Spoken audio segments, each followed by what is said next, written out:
Hi everyone, मैं विकास, मैं झकास, मेरे खास बताइएगा आप कैसे हैं। आप सभी का स्वागत करता हूं एक बार इम्पेटस एकेडमी के ऑनलाइन प्लेटफॉर्म पे। और मैंने आप लोगों से वादा करा था कि जितने भी सॉल्वर्ड पेपर है नर्सिंग की, उन सारों का सॉल्यूशन करूंगा और उन सारे सॉल्वर्ड पेपर को ये एक और पैटर्न बताऊंगा कि किस तरीके से आप एग्जाम में उस क्वेश्चन को अटेम्प्ट करें और बेहतर से अच्छे मार्क्स गेन कर सकें।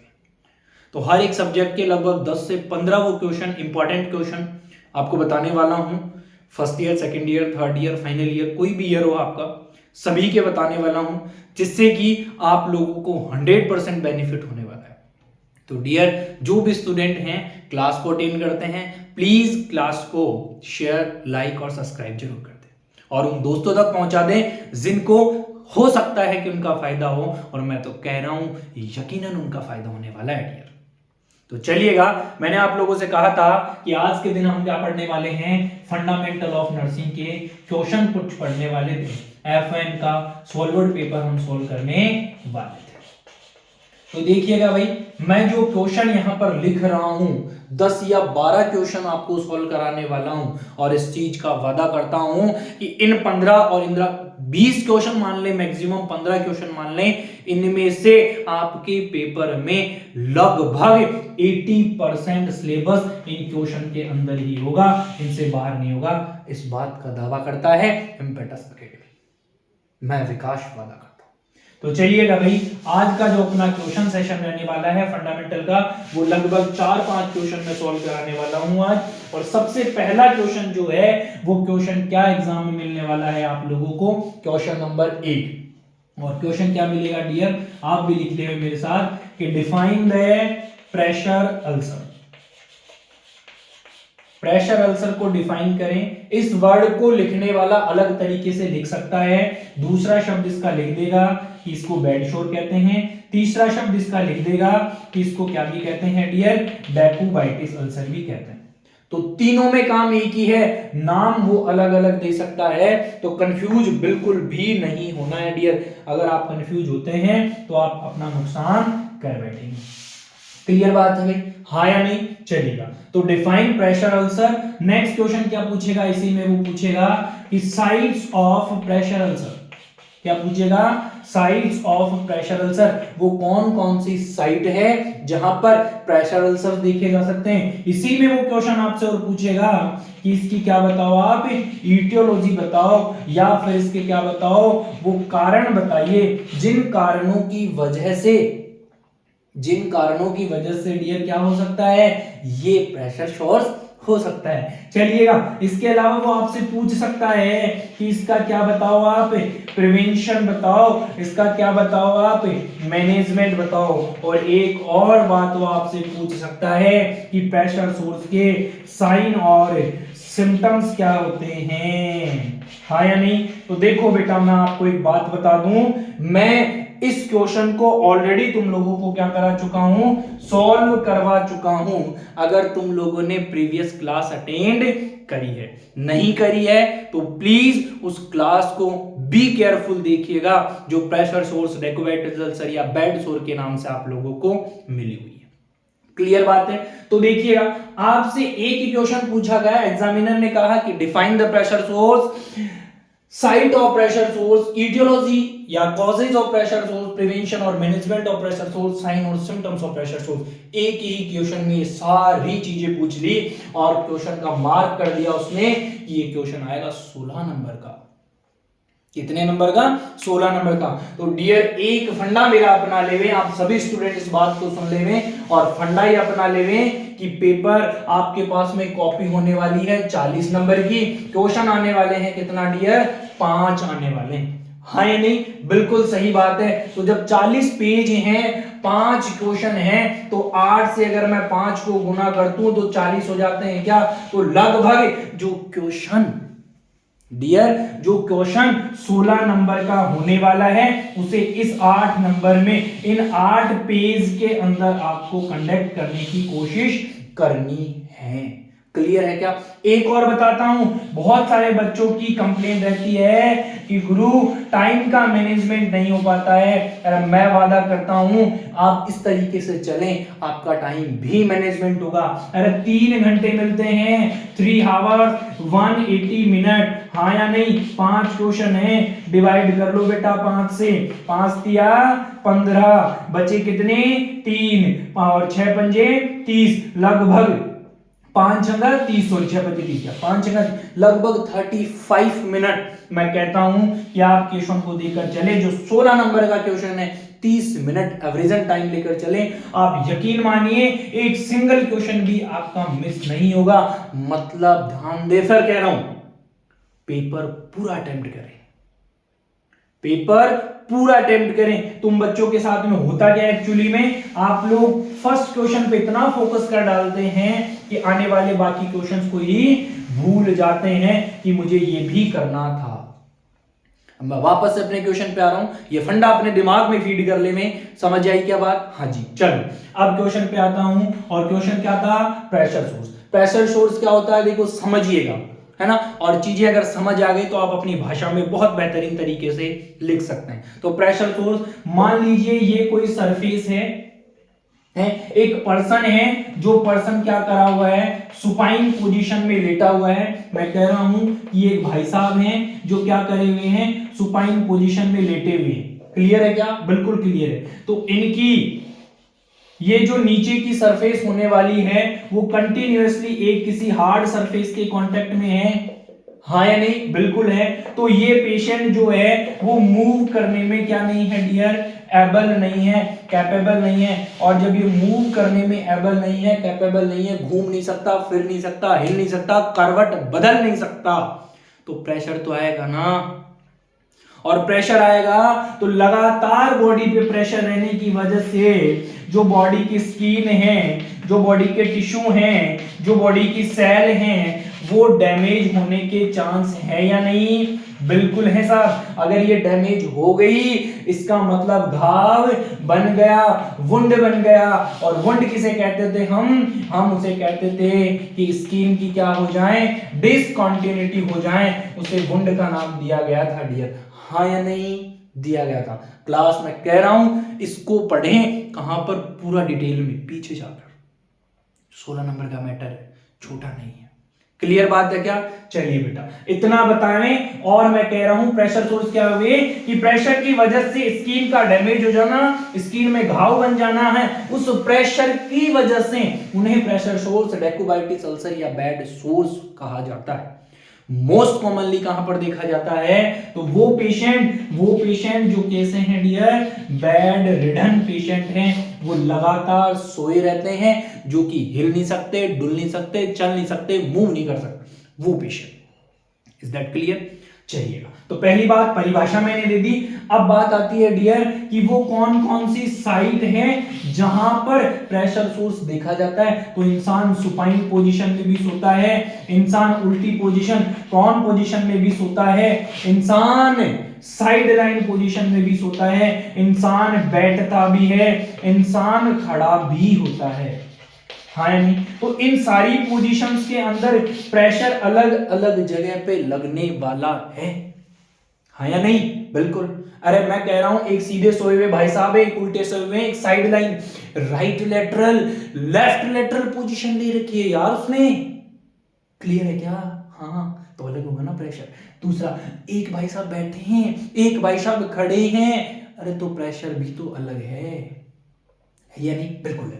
तो देखो सुपाइन पोजीशन में उसका जो हिप का एरिया है उस पर प्रेशर आने वाला है, उसका जो एंकल एरिया है उस पर प्रेशर आने वाला है, उसके जो शोल्डर्स हैं उस पर प्रेशर आने वाला है, हाँ या नहीं? आने वाला। उसका जो हेड है उस पर प्रेशर आने वाला है, उल्टा हो गया उसकी चेस्ट पे प्रेशर आने वाला है, हाँ या नहीं? एक साइड नेक होगी, उल्टा हो गया, नाक नीचे मत दबा देना ऐसे, उसके तोते उड़ जाएंगे बेटा, तुत्ते मतलब पहुंच जाएगा, वो सांस नहीं ले पाएगा, समझ आई बात? तो वो चेस्ट हो सकती है, उसकी एब्डोमिनल कैविटी हो सकती है, उसकी एंटीरियर थाई, जो थाई का anterior, lateral aspect thigh anterior, वो हो सकती है, यहां पर प्रेशर सोर्स होने के चांस है।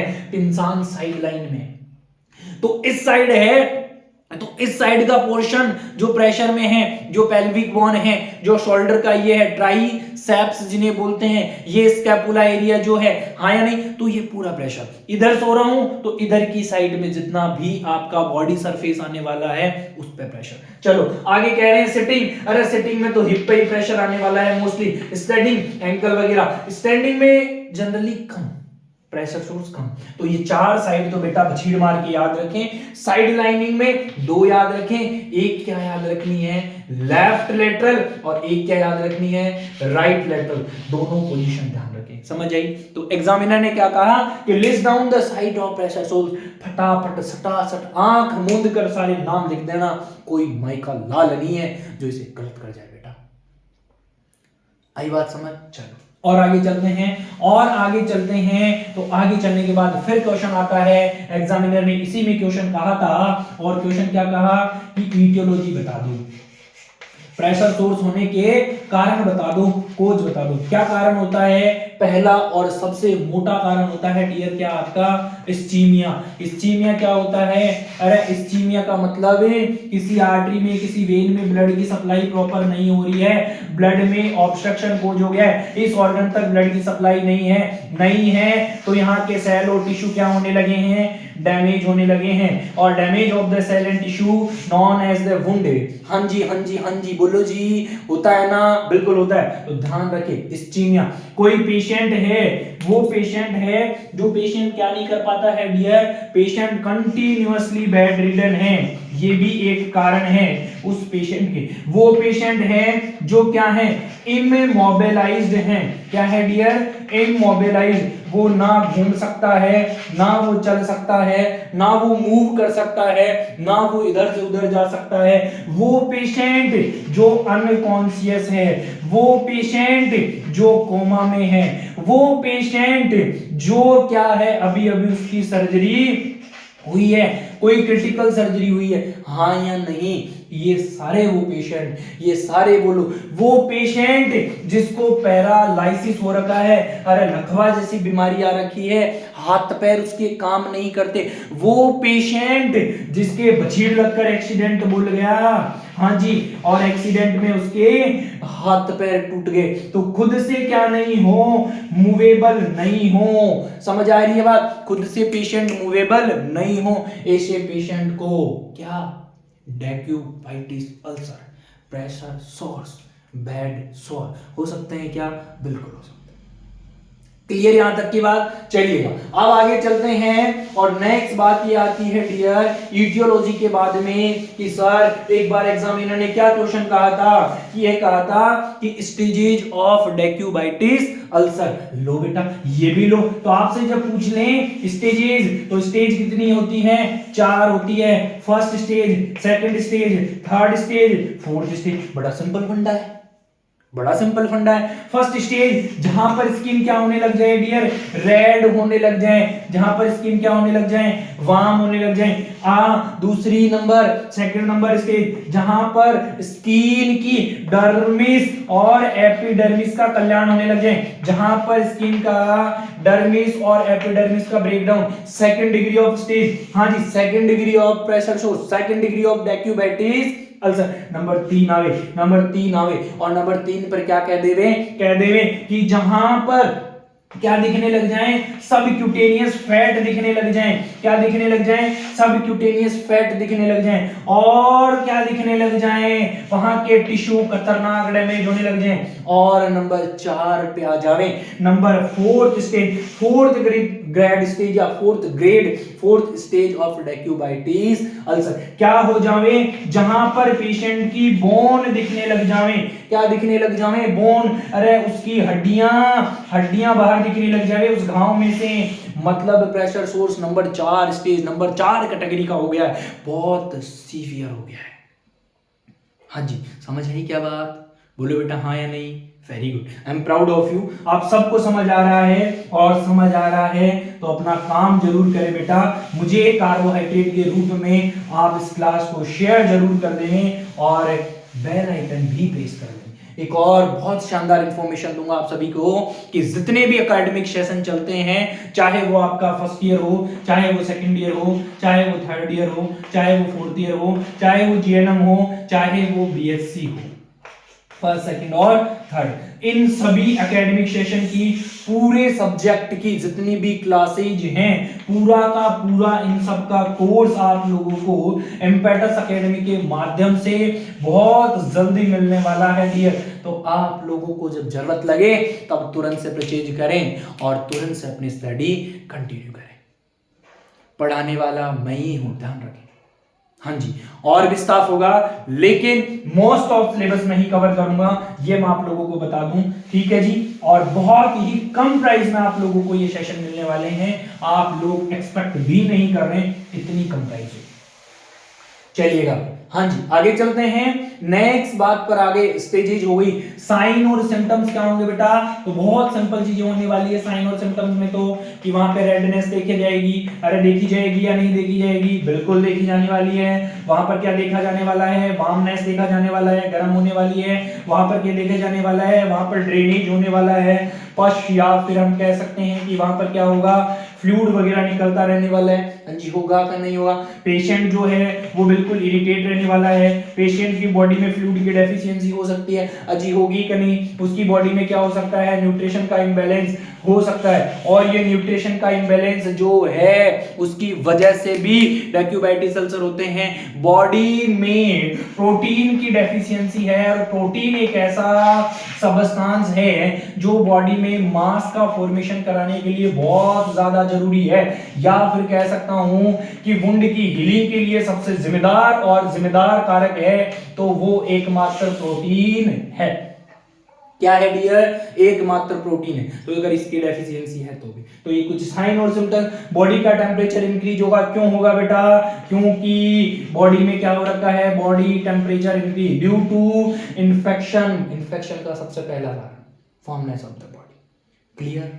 अजी बोलो हाँ या नहीं? Very good. चलिए, तो ये बात आप लोग क्या करके चले भाई, ध्यान रखकर चले। वेरी गुड, आप सभी इंटेलिजेंट है। और आगे चलते हैं डियर, और आगे एक क्वेश्चन इसी में बन रहा है। अभी तक एक ही क्वेश्चन पे चल रहा हूं मैं, और क्वेश्चन आता है नेक्स्ट क्या, प्रिवेंशन। अरे इसके बचाव कैसे करे जाएं, ये 16 नंबर का क्वेश्चन बता रहा हूं। वन मोर रिपीट कर रहा हूं, 16 नंबर का क्वेश्चन बता रहा हूं। इतनी सारी चीजें एक क्वेश्चन में पूछी जाएगी और सबको स्टेप बाय स्टेप लिखनी है, जैसे मैंने स्टेप बाय स्टेप बता दी है। क्लियर क्या? अरे बोलो ना यार, हाँ या नहीं? हाँ, चलो तो सुनो फिर। है प्रिवेंशन का मीनिंग क्या होता है कि किसी भी डिजीज को होने से पहले बचा लेना, उसका उपचार कर लेना। तो हम क्या करें, उस पेशेंट को सबसे पहले तो क्या करें, हेल्दी, या फिर मैं कह सकता हूं कि उसे क्या करें आप, हेल्थ एजुकेशन प्रोवाइड करें। इसके अलावा जो पेशेंट बेड रिडन है उस पेशेंट को क्या करना है, आपको every 2 to 4 hour change the position, हर 2 से 4 घंटे के बाद में उस पेशेंट की पोजीशन चेंज करनी है। उसको क्या करना है, उसको बहुत अच्छा न्यूट्रिशनल डाइट प्रोवाइड करनी है। हाँ जी नहीं? अच्छा, उसको क्या करना है, बिल्कुल उसको करना है सपोर्ट के साथ में, हल्का फुल्का उसे मूव करवाना है, घुमाना है इधर उधर, फिर कोशिश करनी है कि प्रेशर जरूरत से ज्यादा लगा हुआ है तो बेटा एक सुंदर से बेड आजकल मार्केट में अवेलेबल हैं, जो कि मिलते हैं किस नाम से, वाटर बेड के नाम से मिलते हैं, जो कि मिलते हैं किस बेड के नाम से, एयर बेड के नाम से मिलते हैं। अरे हाँ या नहीं? तो हार्ड मैट्रिक्स को क्या कर देवे, हार्ड मैट्रिक्स को अवॉइड कर देवे, और जो हवा और पानी के बेड हैं इसमें पानी भरा होता है और इसमें हवा भरी होती है। ये बेड मतलब ये पानी में और हवा में नहीं सोते, ये पूरा कवर है, इसके अंदर भरा है पानी और वाटर। तो जैसे ही पेशेंट इस पर लेटता है तो सभी जगह पर बराबर प्रेशर हो जाता है, जिससे कि वैक्यूबाइटिस अल्सर में यूज करा जाता है। तो ये प्रिवेंशन है, ये क्या है, प्रिवेंशन है। क्लियर क्या? बोलो हाँ या नहीं? Very good. तो ये छोटी छोटी बातों में शब्द छोटे बता सकता हूं बेटा, शॉर्ट बता सकता हूं, पर चीजें जो मैंने बताई है अगर आपने समझ ली ना, मैं कह रहा हूं 8 पेज नहीं 10 भर दोगे। सोचोगे यार मेरे पास जगह कम है, कंटेंट ज्यादा है, ये क्लियर बात कह रहा हूं। चलो आगे आ जाइए फटाफट से, नेक्स्ट बात पे चलता हूं और नेक्स्ट बात पर इसी का बताता हूं अब आपको मैनेजमेंट।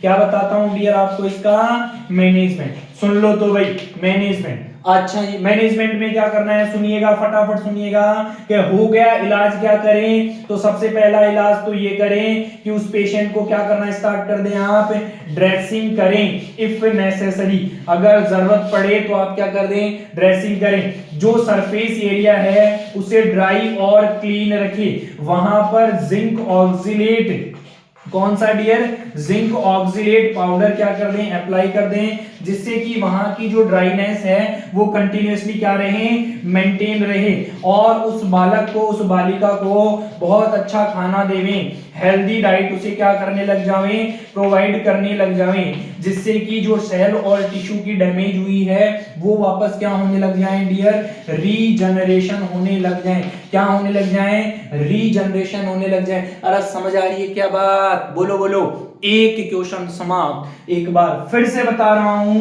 कि ये क्वेश्चन जब एग्जाम में आए तो कैसे स्टेप में लिखकर चलें, तो सुन ले स्टेप क्या रहने वाले हैं इसके।